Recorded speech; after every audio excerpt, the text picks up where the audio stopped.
À.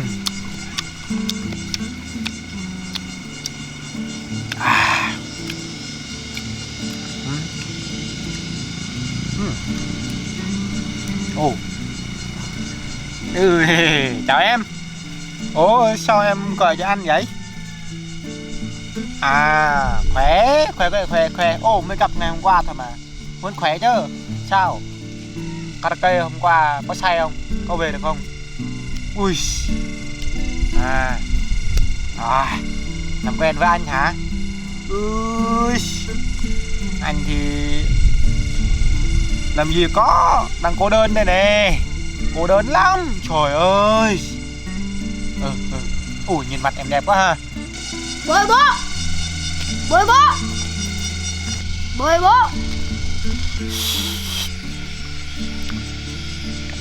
À, thằng có cái gì? Mà em hàng xóm nó qua để chơi ấy mà. Khỏi biết. À. Ôi. Sao nó quen gọi thế với. Làm gì tôi có con. Vợ chưa có sao có con được. Ngày mai đúng không? Mà hen cho nào.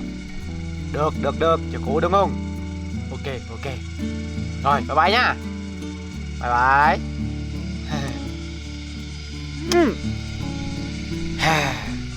Được. Ngon, được con trai hen này nhỉ. Ui, sướng ha. Bố, sao bố nói chưa có vợ, chưa có con đấy bố? Thế nên là con của ai vậy? Hey, không thông minh bằng bố rồi. Không nói như vậy. Sao bố có vợ mới được, đúng không? Mẹ bỏ bố đi Bình Dương rồi mà. Ui. Nhỉ. Thế bố cũng tội nhỉ. Mẹ bỏ lơ nhỉ.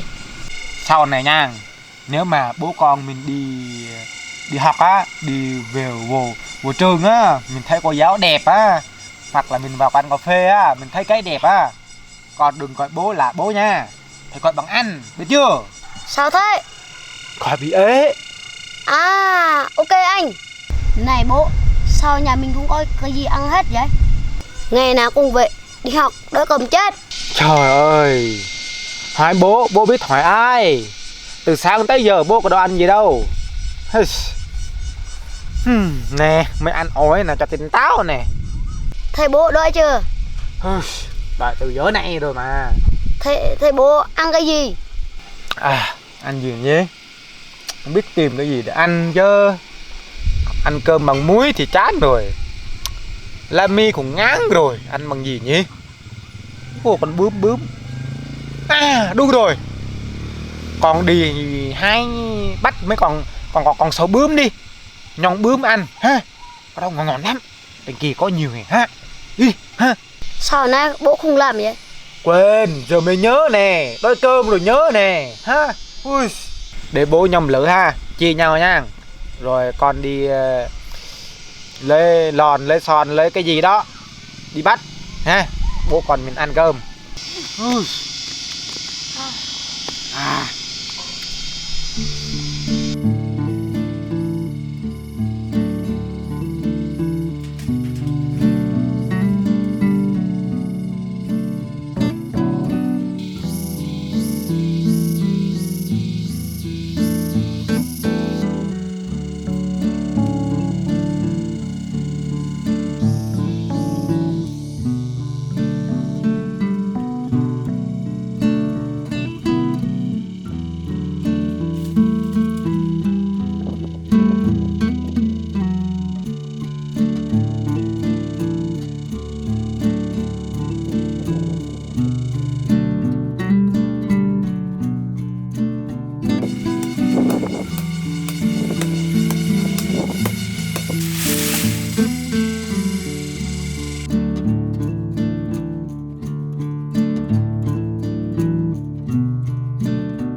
cho bố đi, bố lười quá.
Thôi, đi cơm.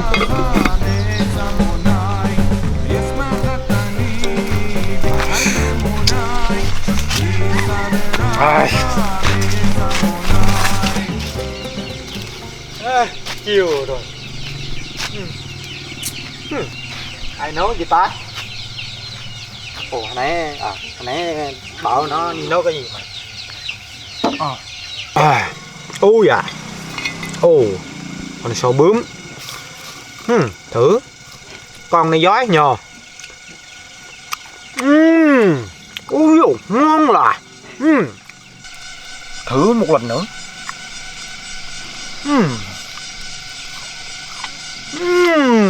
Ngon rất là hiếm. Nào có được cái gì. Nào có giói hay là. Thường lăng tôi nhìn lắc nó có. Khoa học yếu ấy. Khoa học cái gì.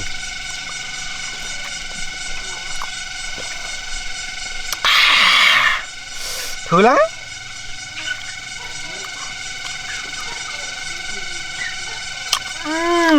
Hiếm là. Hiếm như lê rách nào. Tôi đuôi là. Ui. Bỏ ngoài bảo ấy.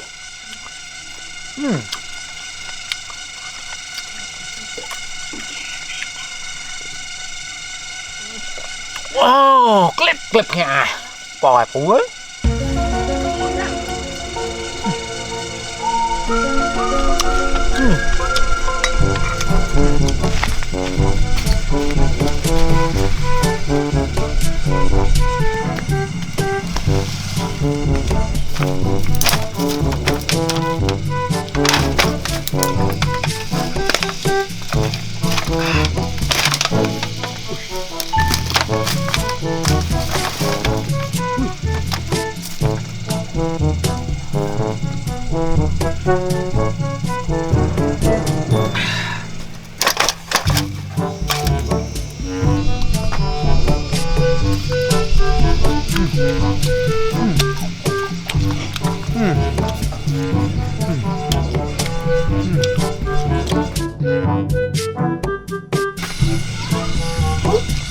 Xong đâu nhỉ?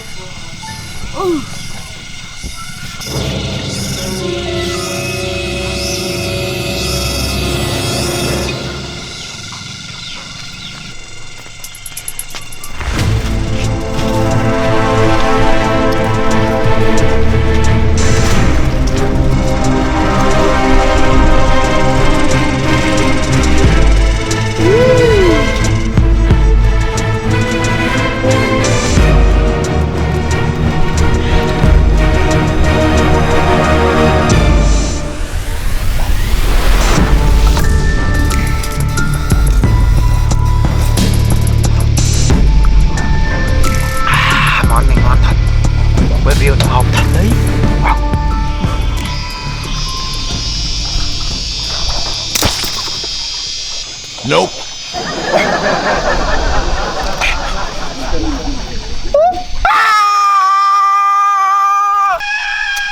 Đúng rồi.